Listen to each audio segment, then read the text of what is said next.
नहीं कर सकते तो प्रत्येक गुरुवार को कथा को अवश्य सुने। यह केवल एक कथा नहीं बल्कि मनोकामनाओं को पूर्ण करने की चाबी है। गुरुवार के दिन कथा सुनने से घर परिवार में धन धान की वृद्धि होती है। यदि आप कथा को सुन रहे हैं तो पूरा सुने, क्योंकि किसी भी व्रत कथा को आधा अधूरा नहीं छोड़ते। इससे श्री हरि विष्णु जी का अनादर होता है तथा वीडियो को लाइक करके कमेंट में श्री विष्णु भगवान की जय हो जरूर लिखें। जिन भक्तों ने चैनल को अभी तक सब्सक्राइब नहीं किया है वे चैनल को सब्सक्राइब करके बेल बटन को भी जरूर दबाएं। तो आइए श्री विष्णु जी के श्री चरणों में शीश नवाते हुए गुरुवार व्रत कथा का श्रवण करते हैं। प्राचीन काल में एक ब्राह्मण रहा करता था। वह बहुत ही निर्धन था। उसकी कोई संतान नहीं थी। उसकी स्त्री बहुत ही मलिनता के साथ रहती थी। वह न तो स्नान करती और न ही किसी देवी देवता का पूजन करती। इससे ब्राह्मण देवता बहुत ही दुखी थे। बेचारे बहुत कुछ कहते, अपनी स्त्री को बहुत समझाते, किंतु उसका कुछ परिणाम न निकला। भगवान की कृपा से ब्राह्मण की स्त्री के एक कन्या रूपी रत्न पैदा हुई। कन्या बड़ी होने पर प्रातः काल स्नान करके विष्णु भगवान का जाप, बृहस्पतिवार का व्रत करने लगी। अपने पूजा पाठ को समाप्त करके वह विद्यालय जाती तो अपने मुट्ठी में जौ भरकर ले जाती और पाठशाला के मार्ग में डालती जाती। तब ये जौ स्वर्ण के हो जाते और लौटते समय उनको बीन कर घर ले आती। एक दिन वह बालिका सूप में उन जौ को फटकार कर साफ कर रही थी। उसके पिता ने देख लिया और कहा, हे बेटी, सोने के जौ के लिए सोने का सूप होना चाहिए। दूसरे दिन बृहस्पतिवार था। उस कन्या ने व्रत रखा और बृहस्पति देव से प्रार्थना करके कहा, हे प्रभु, मैंने आपकी पूजा सच्चे मन से की है तो मेरे लिए सोने का सूप दे दीजिए। बृहस्पति देव ने उसकी प्रार्थना स्वीकार कर ली। रोजाना की तरह वह कन्या जौ फैलाती हुई अपने विद्यालय जाने लगी। जब लौटकर जौ बीन रही थी तो बृहस्पति देव जी की कृपा से सोने का सूप मिला। उसे वह घर लेके आई और उसमें जौ साफ करने लगी, परंतु उसकी माँ का वही ढंग रहा। वह न तो नहाती, न तो पूजा पाठ करती और न ही शुद्धता से रहती। ऐसे ही एक दिन की बात है। वह कन्या सोने के सूप में जौ साफ कर रही थी। उस समय उस राज्य का राजकुमार वहां से घोड़े पर सवार होकर कहीं जा रहा था। इस कन्या के रूप और कार्य को देखकर वह मोहित हो गया तथा अपने राजमहल जाकर भोजन तथा जल त्याग करके उदास होकर लेट गया। राजा को जब इस बात का पता चला तो वह अपने मंत्री के साथ उसके पास गए और बोले, हे पुत्र, तुम्हें किस बात का कष्ट है? किसी ने अपमान किया है अथवा क्या कारण है? कहो, मैं वही कार्य करूंगा जिससे तुम्हें प्रसन्नता हो। अपने पिता की बात सुनकर राजकुमार ने कहा कि हे पिताजी, मुझे आपकी कृपा से किसी बात का कोई दुख नहीं है। किसी ने मेरा अपमान नहीं किया है, परंतु मैं एक लड़की से विवाह करना चाहता हूँ जो सोने के सूप में जौ साफ कर रही थी। यह सुनकर राजा आश्चर्य में पड़ गया और बोला, हे पुत्र, इस तरह की कन्या का पता तुम ही लगाओ। मैं उसके साथ तेरा विवाह अवश्य ही करवा दूंगा। राजकुमार ने उस लड़की के घर का पता अपने पिता को बताया। मंत्री उस लड़की के घर गए और ब्राह्मण देवता को सभी हाल बताया। ब्राह्मण देवता राजकुमार के साथ अपनी कन्या का विवाह करने के लिए तैयार हो गए तथा विधि विधान के साथ शुभ मुहूर्त में ब्राह्मण की कन्या का विवाह राजकुमार के साथ हो गया। अब कन्या विदा होकर अपने घर अर्थात राजमहल में चली गई। कन्या के घर से जाते ही पहले की भांति उस ब्राह्मण देवता के घर में गरीबी का निवास हो गया। ब्राह्मण देवता पहले की तरह ही दरिद्र हो गए। अब भोजन के लिए भी अन्न बड़ी मुश्किल से मिलता था। एक दिन दुखी होकर ब्राह्मण देवता अपनी पुत्री के पास गए। बेटी ने अपने पिता की दुखी अवस्था को देखा और अपनी माँ का हाल पूछा। तब ब्राह्मण ने सभी हाल कहा। कन्या ने अपने पिता का बहुत ही सेवा सत्कार किया। उन्हें अच्छे अच्छे भोजन कराएं और अच्छी सैया पर विश्राम कराया। इसके बाद जब ब्राह्मण वापस घर को जाने लगे तो उस कन्या ने अपने पिता को धन देकर उन्हें विदा किया। इस तरह ब्राह्मण का कुछ समय सुखपूर्वक व्यतीत हुआ। अब कुछ दिन बाद फिर वही हाल हो गया। ब्राह्मण के पास अपनी पुत्री का दिया हुआ सारा धन समाप्त हो गया। ब्राह्मण फिर अपनी कन्या के यहाँ गया और सारा हाल कह सुनाया। तो उसकी पुत्री बोली, हे पिताजी, आप माताजी को यहाँ लेकर आइए, मैं उन्हें सभी विधि बताऊंगी जिससे गरीबी दूर हो जाएगी। वह ब्राह्मण देवता अपनी स्त्री को साथ लेकर अपने पुत्री के ससुराल पहुंचे। अपनी माँ को आया देखकर वह कन्या बड़ी ही प्रसन्न हुई और अपनी माँ को समझाने लगी कि हे माँ, तुम प्रातः काल स्नान आदि करके बृहस्पतिवार के दिन भगवान विष्णु का पूजन करो तो सब दरिद्रता दूर हो जाएगी। परंतु उसकी माँ ने एक भी बात नहीं मानी और प्रातः काल उठकर अपनी पुत्री की जूठन को खा लिया। इससे उसकी पुत्री को बहुत ही क्रोध आया और एक रात को कोठरी से सभी सामान निकाल दिया और अपनी माँ को उसमें बंद कर दिया। प्रातः काल उसने अपनी माँ को बंद कमरे से निकालकर स्नान आदि करा के बृहस्पतिवार के दिन पूजा पाठ कराया तो उसकी माँ की बुद्धि ठीक हो गई और फिर प्रत्येक बृहस्पतिवार को वह व्रत करने लगी। इस व्रत के प्रभाव से उसके माता पिता बहुत ही धनवान और पुत्रवान हो गए और बृहस्पति जी के कृपा से इस लोक के सुख भोग कर वे स्वर्ग को प्राप्त हुए। तो प्रिय भक्तगणों, इस व्रत कथा को सर्वप्रथम एक राजा ने सुना और कहा और उसने बृहस्पतिवार का व्रत किया। अब उसका भी वृत्तांत श्रवण करिए। भारतवर्ष में एक प्रतापी और दानी राजा राज्य करते थे। वह नित्य गरीबों और ब्राह्मणों की सहायता करते थे। यह बात उनकी रानी को बिल्कुल भी अच्छी नहीं लगती थी। वह न ही गरीबों को दान देती और न ही भगवान का पूजन अर्चन करती थी और राजा को भी दान देने से सदा मना किया करती थी। एक दिन की बात है, राजा शिकार खेलने वन को गए हुए थे तो रानी महल में एकदम अकेली थी।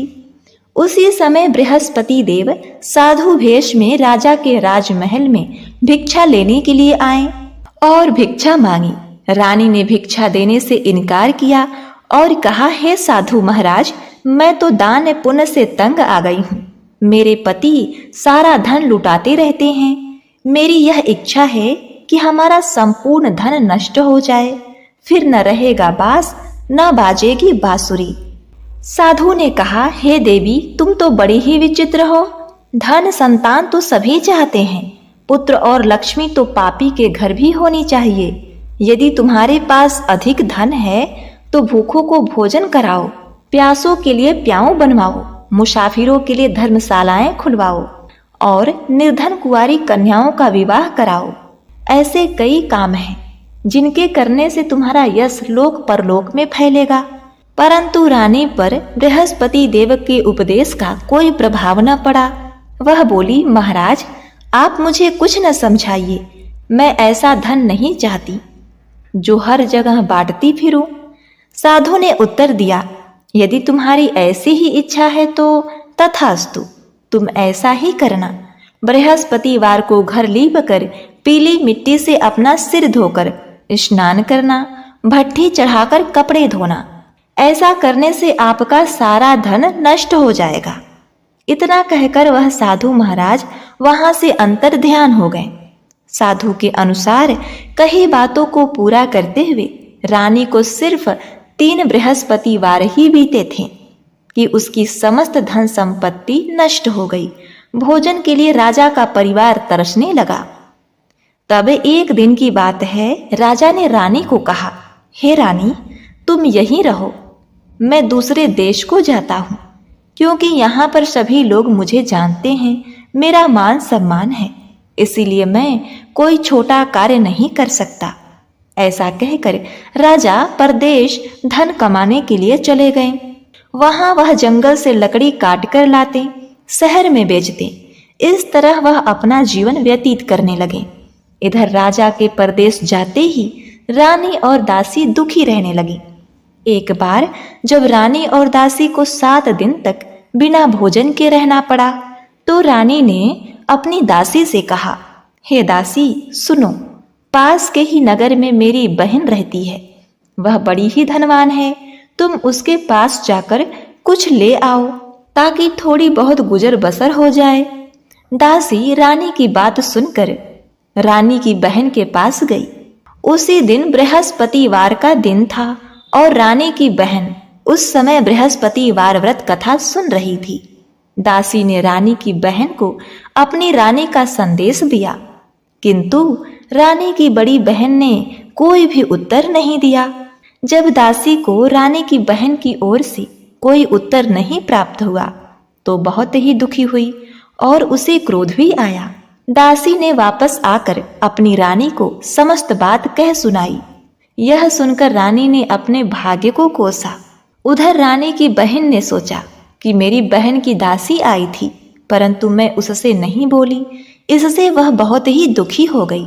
कथा सुनकर और पूजा समाप्त करके वह अपने बहन के घर आई और कहने लगी, हे बहन, मैं बृहस्पतिवार का व्रत कर रही थी, तुम्हारी दासी मेरे घर आई थी, परंतु जब तक कथा होती है तब तक न तो उठते हैं और न ही किसी से बात करते हैं, इसीलिए मैं नहीं बोली। कहो, तुम्हारी दासी मेरे घर क्यों गई थी? रानी बोली, बहन, तुमसे क्या छिपाऊं, हमारे घर में खाने तक को अनाज नहीं है। ऐसा कहते कहते रानी की आंखें भर आईं। उसने दासी समेत पिछले 7 दिनों से भूखे रहने तक की बात अपनी बहन को विस्तार पूर्वक सुना दी। रानी की बहन बोली, देखो बहन, भगवान बृहस्पति देव सबकी मनोकामनाओं को पूर्ण करते हैं। देखो, शायद तुम्हारे घर में अनाज रखा हो।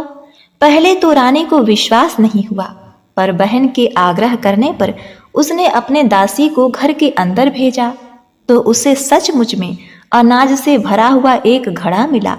यह देखकर दासी को बड़ा ही आश्चर्य हुआ। दासी रानी से कहने लगी, हे रानी, जब हमको भोजन नहीं मिलता था तो हम व्रत ही तो करते थे, इसीलिए क्यों ना इनसे व्रत और कथा की विधि पूछ ली जाए ताकि हम भी व्रत कर सकें। तब रानी ने अपनी बहन से गुरुवार व्रत के बारे में पूछा। उनकी बहन ने बताया कि गुरुवार के व्रत में चने की दाल और मुनक्का से विष्णु भगवान की केले के जड़ में पूजन करें तथा दीपक जलाएं, व्रत कथा सुने, पीला भोजन ही करें, इससे बृहस्पति देव प्रसन्न होते हैं। व्रत और पूजन विधि बताकर रानी की बहन अपने घर को लौट गई। अब 7 दिन के बाद जब बृहस्पतिवार का दिन आया तो रानी और दासी ने बड़ी ही श्रद्धा भक्ति से व्रत रखा। घुड़साल में जाकर चना और गुड़ लेकर आईं, फिर उससे केले की जड़ तथा विष्णु भगवान की पूजा की। अब पीला भोजन कहाँ से आए, इस बात को लेकर दोनों बहुत ही दुखी थे। चूंकि उन्होंने व्रत रखा था, इसीलिए बृहस्पति देव उनसे प्रसन्न थे। इसीलिए वे एक साधारण व्यक्ति का रूप धारण करके 2 थालों में सुंदर पीला भोजन दासी को दे गए। भोजन पाकर दासी अति प्रसन्न हुई और फिर रानी के पास जाकर भोजन ग्रहण करने के लिए कहा। उसके बाद रानी और दासी ने वह भोजन ग्रहण किया और अपना व्रत पूर्ण किया। उसके बाद वे सभी गुरुवार व्रत और पूजन करने लगी। बृहस्पति भगवान की कृपा से उनके पास धन संपत्ति सब कुछ आ गया, परंतु रानी फिर से पहले की तरह आलस्य करने लगी। तब एक दिन दासी बोली कि हे रानी, तुम पहले भी इस प्रकार आलस्य करती थी, तुम्हें धन रखने में कष्ट होता था, इस कारण सभी धन नष्ट हो गया, और अब जब भगवान बृहस्पति देव की कृपा से धन मिला है तो तुम्हें फिर से आलस्य होता है। रानी को समझाते हुए दासी आगे कहती है कि बड़ी मुसीबतों के बाद हमने यह धन पाया है, इसीलिए हमें दान पुण्य करना चाहिए, भूखे मनुष्यों को भोजन कराना चाहिए, धन को शुभ कार्यों में खर्च करना चाहिए, जिससे आपके कुल का यश बढ़ेगा, स्वर्ग की प्राप्ति होगी और पितृ प्रसन्न होंगे। दासी की बात मानकर रानी अपना धन शुभ कार्यों में खर्च करने लगी, जिससे पूरे नगर में उनका यश फैलने लगा। अब इधर एक दिन राजा दुखी होकर जंगल में एक पेड़ के नीचे आसन जमाकर बैठे हुए थे। वह अपनी दशा को याद करके अति व्याकुल होने लगे। उस दिन बृहस्पतिवार का दिन था। एकाएक उसने देखा कि निर्जन वन में एक साधु प्रकट हो गए हैं। वह साधु वेश में स्वयं बृहस्पति देव थे। लकड़हारे के सामने आकर बोले, हे लकड़हारे, इस सुनसान जंगल में तू चिंता मग्न क्यों बैठा है? उस राजा लकड़हारे ने दोनों हाथ जोड़कर प्रणाम किया और उत्तर दिया, हे महात्मा, हे गुरुजी, आप सब कुछ जानते हैं, मैं क्या कहूँ? यह कहकर रोने लगा और साधु को अपनी आत्मकथा सुनाई। साधु ने कहा, तुम्हारी स्त्री ने बृहस्पति भगवान का निरादर किया है, जिसके कारण रुष्ट होकर उन्होंने तुम्हारी यह दशा कर दी है। अब तुम चिंता को दूर करके मेरे कहने पर चलो तो तुम्हारे समस्त कष्ट दूर हो जाएंगे और भगवान पहले से भी अधिक धन संपत्ति देंगे। तुम बृहस्पतिवार के दिन कथा किया करो। 2 पैसे के चने मुनक्का लाकर उसका प्रसाद बनाओ। शुद्ध जल के लोटे में शक्कर मिलाकर अमृत तैयार करो। कथा के पश्चात अपने समस्त परिवार और सुनने वाले प्रेमियों में अमृत प्रसाद बांटकर आप भी ग्रहण करो। ऐसा करने से भगवान तुम्हारी सब मनोकामनाएं पूरी करेंगे। साधु के ऐसे वचन सुन के राजा लकड़हारा बोला, हे प्रभु, मुझे लकड़ी बेचकर इतना पैसा नहीं मिलता जिससे भोजन के उपरांत कुछ बचा सकूं। मैंने रात्रि में अपनी स्त्री को व्याकुल देखा है। वह मुझे याद कर रही है। मेरे पास कुछ भी नहीं जिससे मैं उसकी खोज खबर मांग सकूं। साधु ने कहा, हे लकड़हारे, तुम किसी बात की चिंता ना करो। बृहस्पति के दिन तुम रोजाना की तरह लकड़ियां लेकर शहर में बेचने के लिए जाओ। तुमको रोज से 2 गुना धन प्राप्त होगा, जिससे तुम भली भांति भोजन कर लोगे तथा बृहस्पति देव की पूजा का सामान भी आ जाएगा। इतना कहकर साधु वहां से अंतर ध्यान हो गए। धीरे धीरे समय व्यतीत होने पर फिर वही बृहस्पतिवार का दिन आया। वह राजा जंगल से लकड़ी काटकर किसी शहर में बेचने के लिए चले गए। उसे उस दिन और दिन से अधिक पैसे मिले। राजा ने चना गुड़ आदि लाकर बृहस्पतिवार का व्रत किया। उस दिन से उसके सभी क्लेश दूर हो गए। परंतु जब दोबारा गुरुवार का दिन आया तो बृहस्पतिवार का व्रत करना भूल गए। इस कारण बृहस्पति भगवान रुष्ट हो गए। उस दिन उस नगर के राजा ने विशाल यज्ञ का आयोजन किया था तथा शहर में एक घोषणा करवा दी थी कि कोई भी मनुष्य अपने घर में भोजन न बनावे, न आग जलावे। समस्त जनता मेरे यहाँ भोजन करने के लिए आएगी। इस आज्ञा को जो नहीं मानेगा उसे फांसी की सजा दी जाएगी। इस तरह की घोषणा संपूर्ण नगर में करवा दी गई। राजा की आज्ञा अनुसार नगर के सभी लोग भोजन करने गए, लेकिन लकड़हारा जो राजा थे कुछ देर में पहुंचे। इसलिए वहां के राजा उनको अपने साथ घर लिवा लाए और ले जाकर भोजन करा रहे थे तो रानी की दृष्टि उस खूंटी पर पड़ी जिस पर उनका हार लटका हुआ था। वहां पर हार नहीं दिखाई दिया। रानी ने निश्चय किया कि मेरा हार इस मनुष्य ने चुरा लिया है। उसी समय सिपाहियों को बुलाकर उसको कारागार में डलवा दिया गया। अब राजा बना लकड़हारा कारागार में पड़ गया और बहुत ही दुखी होकर विचार करने लगा कि न जाने कौन से पूर्व जन्म के कर्मों से मुझे यह दुख प्राप्त हुआ है, और उसी साधु को याद करने लगे जो कि जंगल में मिले थे। उसी समय तत्काल बृहस्पति देव साधु के भेष में प्रकट हुए और उनकी दशा देखकर कहने लगे, अरे मूर्ख, तूने बृहस्पति देव की कथा नहीं करी, इस कारण तुझे दुख प्राप्त हुआ है। अब चिंता मत कर। बृहस्पतिवार के दिन कारागार के दरवाजे पर 4 पैसे पड़े मिलेंगे। उनसे तू बृहस्पति देव की पूजा करना, तेरे सभी कष्ट दूर हो जाएंगे। अब बृहस्पति के दिन उसे 4 पैसे मिले। लकड़हारे ने कथा कही। उसी रात्रि को बृहस्पति देव ने उस नगर के राजा को स्वप्न में कहा, हे राजा, तूने जिस व्यक्ति को कारागार में बंद किया है वह निर्दोष है, वह किसी अन्य राज्य का राजा है, उसे छोड़ देना। रानी का हार उसी खूंटी पर टंगा है, अगर तूने ऐसा नहीं किया तो मैं तेरे राज्य को नष्ट कर दूंगा। इस तरह रात्रि के स्वप्न को देखकर राजा प्रातः काल उठा और खूंटी पर हार देखकर लकड़हारा राजा को बुलाकर क्षमा मांगी तथा उस लकड़हारा बने राजा को योग्य सुंदर वस्त्र आभूषण देकर विदा किया। बृहस्पति देव के आज्ञा अनुसार वह राजा अपने नगर को चल दिया। राजा जब अपने नगर के निकट पहुंचा तो उसे बड़ा ही आश्चर्य हुआ। नगर में पहले से भी अधिक बाग बागीचे, तालाब, कुएं तथा बहुत सी धर्मशालाएं, मंदिर इत्यादि बनी हुई थी। राजा ने एक व्यक्ति से पूछा, यह किसका बाग और धर्मशाला है? तब नगर के सब लोग कहने लगे, यह सब रानी और दासी के हैं। तो राजा को बड़ा ही आश्चर्य हुआ और उसे क्रोध भी बहुत आया। जब रानी ने यह खबर सुनी कि राजा आ रहे हैं तो उन्होंने दासी से कहा, हे दासी देख, राजा हमको इतनी बुरी हालत में छोड़कर गए थे, हमारी ऐसी हालत देखकर वह लौट न जाए, इसीलिए तू दरवाजे पर खड़ी हो जाओ। आज्ञा अनुसार दासी दरवाजे पर खड़ी हो गई।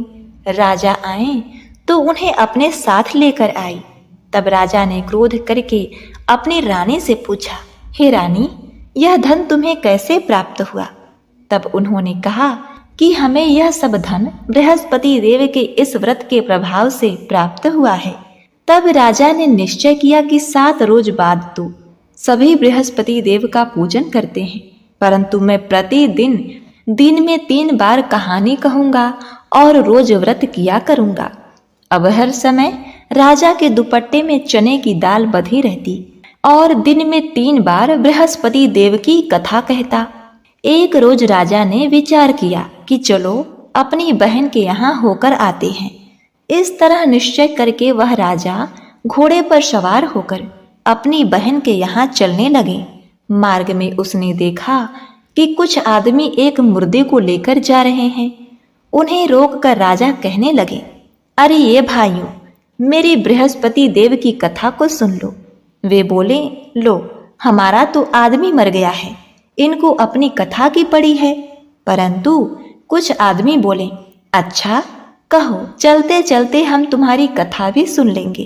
राजा ने दाल निकाली और जब कथा आधी हुई तभी मुर्दा हिलने लगा और जब कथा समाप्त हुई तो राम राम कहकर मनुष्य उठकर खड़ा हो गया। सभी बृहस्पति देव का जयकारा लगाने लगे। अब आगे मार्ग में उससे एक किसान खेत में हल चलाता हुआ मिला। राजा ने उससे देखा और उससे बोले, अरे भाई, तुम मेरी बृहस्पतिवार की कथा को सुन लो। किसान बोला, जब तक मैं तेरी कथा सुनूंगा तब तक 4 हरैया जोत लूंगा, जा अपनी कथा किसी और को सुनाना। इस तरह राजा आगे चलने लगे। राजा के हटते ही बैल पछाड़ खाकर वहीं पर गिर गए। किसान के पेट में बड़ी जोर का दर्द होने लगा। उस समय उसकी माँ रोटी लेकर आ रही थी। उसने जब यह देखा तो अपने पुत्र से सब हाल पूछा और बेटे ने सब हाल कह दिया। तो बुढ़िया दौड़ी दौड़ी उस घुड़सवार के पास गई और बोली कि हे राजा, मैं आपकी कथा सुनूंगी, आप कथा कहो, आप कथा मेरे खेत पर चलकर कहना। राजा ने बुढ़िया के खेत पर जाकर कथा कही, जिसे सुनते ही वह बैल उठकर खड़े हो गए। किसान के पेट का दर्द भी बंद हो गया। राजा अपनी बहन के घर पहुंची। बहन ने राजा का खूब सेवा सत्कार किया। दूसरे रोज प्रातःकाल राजा जब सोकर उठे तो वह देखने लगे कि सब लोग भोजन कर रहे थे। तो राजा ने अपनी बहन से कहा, हे बहन, ऐसा कोई मनुष्य है जिसने भोजन अभी तक नहीं किया हो? मेरी बृहस्पतिवार की कथा सुन ले। बहन बोली, भैया, यह राज्य ऐसा ही है, पहले यहाँ लोग भोजन करते हैं, बाद में अन्य काम करते हैं। अगर कोई पड़ोस में हो तो मैं देखकर आती हूँ। ऐसा कहकर वह देखने के लिए चली गई, परंतु उसे कोई ऐसा व्यक्ति नहीं मिला। जिसने भोजन न किया हो। अंत में एक कुम्हार के घर गई, जिसका लड़का बीमार था। उसे मालूम हुआ कि उसने 3 दिन से भोजन नहीं किया है। उसने अपने भाई की कथा सुनने के लिए कुम्हार से कहा, तो वह तैयार हो गया। राजा ने जाकर बृहस्पतिवार की कथा कही, जिसको सुनकर कुम्हार का लड़का स्वस्थ हो गया। अब तो राजा की प्रशंसा होने लगी और बृहस्पति देव की जय जयकार होने लगी। अब एक रोज राजा ने अपनी बहन से कहा, हे बहन, हम अपने घर जाएंगे, तुम भी तैयार हो जाओ। राजा की बहन ने अपनी सासू माँ से अपने मायके जाने की अनुमति ली, तो उसकी सास ने कहा, हाँ चली जाना, परंतु अपने लड़के को मत लेकर जाना, क्योंकि तेरे भाई की कोई औलाद नहीं है। बहन ने अपने भाई से कहा, हे भैया, मैं तो चलूंगी, पर कोई बालक नहीं जाएगा। राजा बोला, यदि कोई बालक नहीं चलेगा तब तुम ही क्या करोगी। बड़े दुखी मन से राजा अपने नगर को लौट आए। राजा ने दुखी मन से रानी से कहा, हे रानी, हम निसंतान हैं, हमारा मुख देखने का धर्म नहीं है। ऐसा कहकर राजा भोजन नहीं किया। रानी बोली, हे प्रभु, हे नाथ, बृहस्पति देव ने हमें सब कुछ प्रदान किया है, वह हमें औलाद अवश्य देंगे। अब उसी रात को बृहस्पति देव ने राजा के स्वप्न में आकर कहा, हे राजा, उठ, सभी सोच त्याग दे, तेरी रानी गर्भ से है। राजा की यह बात सुनकर उसे बड़ी ही प्रसन्नता हुई। 9वें महीने में उसके गर्भ से एक सुंदर पुत्र पैदा हुआ। तब राजा बोला, हे रानी, स्त्री बिना भोजन करे रह सकती है, पर बिना कहे नहीं रह सकती। जब मेरी बहन आवेगी तब तुम उससे कुछ मत कहना। रानी ने सुनकर हाँ कर दिया। जब राजा की बहन ने यह शुभ समाचार सुना तो वह बहुत ही प्रसन्न हुई तथा बधाई लेकर अपने भाई के यहाँ आई। तभी रानी ने ताना मारते हुए कहा, घोड़ा चढ़कर तो नहीं आई, गधा चढ़कर आई। राजा की बहन बोली, भाभी, मैं इस प्रकार न कहती तो तुम्हें औलाद कैसे मिलती। तो प्रिय भक्तगणों, बृहस्पति देव ऐसे ही हैं, जैसी जिसके मन में कामनाएं होती हैं सभी को पूर्ण करते हैं। जो सद्भावना पूर्वक बृहस्पतिवार का व्रत करता है एवं कथा को पढ़ता है अथवा सुनता है, दूसरों को सुनाता है, तो बृहस्पति देव उनकी सभी मनोकामनाएं पूर्ण करते हैं। तो बोलिए बृहस्पति भगवान की जय हो।